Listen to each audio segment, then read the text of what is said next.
Hey guys, I want to bring you a video today to explain a term we use in the industry called being underwater. What that means is you owe more on the property than what the property is worth. You might say, well, how does that happen? And I'll give you an example. In February 2022, if you bought a house for $1 million and you were a diligent saver and you put your 20% down, that means you put $200,000 down and you got a mortgage for $800,000. You got your house. Great, you're happy. Well, since that time in Norfolk, prices have fallen by around 20%, meaning that $1 million house is now worth $800,000 and you owe $800,000. So you are now what's called underwater on that house. And you might say, well, Brad, they don't owe more than what it's worth.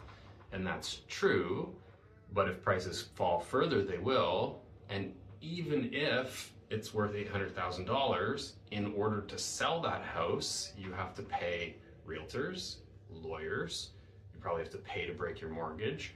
So just to sell your house and pay the bank back their money, you have to come up with tens of thousands of dollars to make that transaction happen. So there are all kinds of people in this position right now, and it's gumming up the market because they're hesitant to sell at the prices that the house is worth because they will have to pay to get out of it and lose their deposit, their down payment.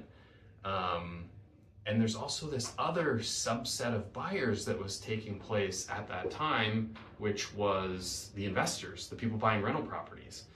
Many of them were buying properties what we call cash flow negative, meaning the mortgage, the property taxes, and the insurance cost them more each month than the rent that they were getting.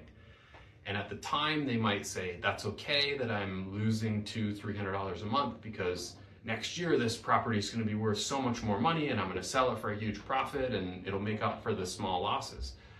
But in the time from 2022 to now, they've been bleeding slowly, and that bleed has actually increased because their mortgage payments went up because interest rates rose.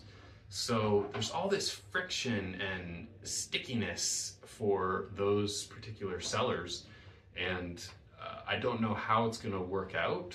Many of them are having to sell at losses and just take it.